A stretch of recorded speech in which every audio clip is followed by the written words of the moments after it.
कहते हैं ना, उधारी आपको हाथ जोड़ने पर मजबूर कर देती है। वही हाल है श्रीलंका का। श्रीलंका क्या करता है कि बार बार चाइना के पास जाकर हाथ पैर जोड़कर खूब सारी उधारी ले लेता है।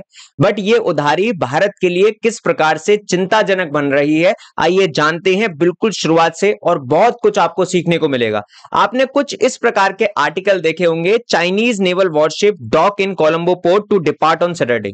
अब चाइना की नेवल शिप फिर से श्रीलंका के कोलंबो पोर्ट पर आई है। भारत को क्यों इससे चिंता होगी? देखिए, ये है आपका प्यारा और सुंदर भारत और इधर है आपका श्रीलंका, राइट।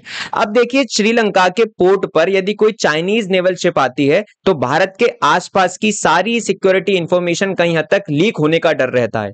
इसीलिए भारत के लिए चिंताजनक बात होती है कि श्रीलंका के पोर्ट पर या श्रीलंका के आसपास यदि कोई चाइनीज नेवल शिप आ रही है तो इससे हमारे सिक्योरिटी इंटरेस्ट हार्म हो सकते हैं। अब यदि इस शिप की बात करें, जो ये चाइनीज नेवल शिप आई है श्रीलंका के पोर्ट पर, इसका नाम है हे यंग 24 HAO। और ऐसे न्यूज आर्टिकल्स के अकॉर्डिंगली बताया जा रहा है कि ये कोलंबो को शनिवार को छोड़ देगी, यानी आज ही के दिन यहां से चले जाएगी।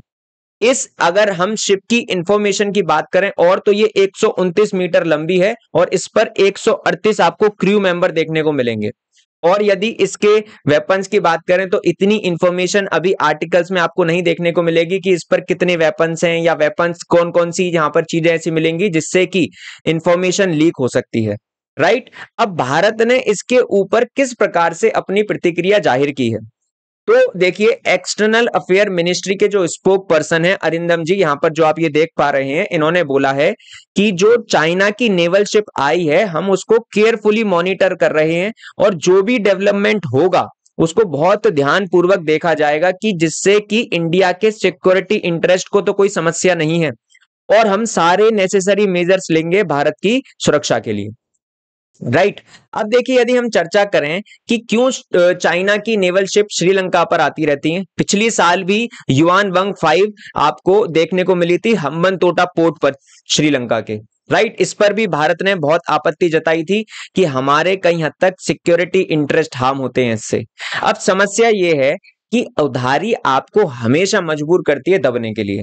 अब ये क्या करते हैं बबू, ऐसे हाथ जोड़ के बार बार पैसे लेते रहते हैं, किनसे? चाइना से, राइट। अब चाइना से यदि आप पैसे लोगे तो क्या होगा, यदि आप उसको किसी चीज के लिए अपोज करोगे, पहली बात तो आपके पास इतनी शक्ति नहीं है कि आप चाइना को अपोज कर पाए, राइट। और आपने ऊपर से पैसा भी उधार ले रखा है तो होगा क्या कि जो चाइना चाहता है वही करेगा।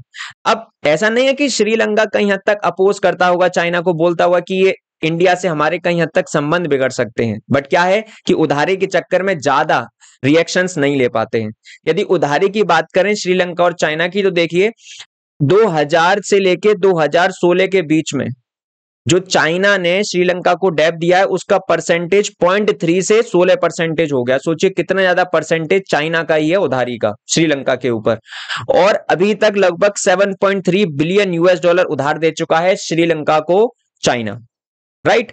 और इनके पब्लिक एक्सटर्नल डेब्ट की बात करें, यानी जो सरकार की उधारी है, जैसे मानिए सरकार को 100 रुपए यदि उधार देने हैं तो 100 में से लगभग 19.6 रुपए जो उधारी है वो तो सिर्फ चाइना की है। तो आप सोचिए लगभग 20% हिस्सा तो आपका चाइना की उधारी हो गई, तो आप उसको कैसे दबा सकते हैं, राइट।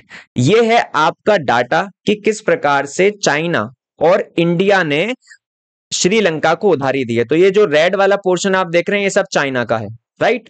अब यहां पर देखिए इंडिया से बहुत ज्यादा पैसा देता है चाइना, और कई हद तक इसीलिए देता है कि ये श्रीलंका के पोर्ट पर आकर इंडिया की कई हद तक सिक्योरिटी इंफॉर्मेशन के बारे में जान सके और फिर भारत को कई हद तक ये दिखा सके कि हम पैसे से आपको दबा सकते हैं। अब यदि इसके सॉल्यूशन की बात करें कि किस प्रकार से हम श्रीलंका को इन सारी प्रॉब्लम से निकाल सकते हैं, तो देखिए इंडिया की पॉलिसी होती है फर्स्ट नेबर, यानी अपने आस पड़ोस के देशों को ध्यान रखना, राइट, और उनकी इकोनॉमी को कहीं हद तक ग्रोथ करना, जिससे कि ये चाइना हमारे से यदि इंडिया से भारत से ज्यादा पैसा देगा तो कहीं हद तक हमारे सिक्योरिटी इंटरेस्ट पर एक तरीके से क्वेश्चन मार्क खड़ा हो सकता है। तो हम क्या कर सकते हैं कि इनको हर तरीके से मदद करें, एम्प्लॉयमेंट में मदद कर सकते हैं, टेक्नोलॉजी में मदद कर सकते हैं, इंडस्ट्री सेटअप करने में मदद कर सकते हैं, टेक्नोलॉजी और भी कई सारे सेक्टर्स हैं जहां पर भारत इनके साथ मिलकर कोऑपरेशन कर राइट इनकी अर्थव्यवस्था को मजबूत कर सकता है। और जिस दिन अपने आस पड़ोस के देशों की अर्थव्यवस्था मजबूत होगी, जैसे नेपाल, बांग्लादेश, भूटान, तो कई हद तक ये जो देश चाइना के ऊपर निर्भर करते हैं पैसों के लिए, वो नहीं करेंगे। आशा करता हूं ये इन्फॉर्मेशन आपको बहुत अच्छी लगी होगी, और यदि लगी है तो जरूर चैनल को सब्सक्राइब करिएगा। बहुत लोग चैनल पर आते हैं, वीडियो को देखते हैं, बट सब्सक्राइब नहीं करते। रिक्वेस्ट है आप सभी से, जब आप देख रहे हैं, है ना, मेहनत से आपके लिए हम कंटेंट प्रिपेयर कर रहे हैं, तो आप इतना कर सकते हैं, वीडियो को लाइक कर सकते हैं और शेयर कर सकते हैं। Thank you watching this video.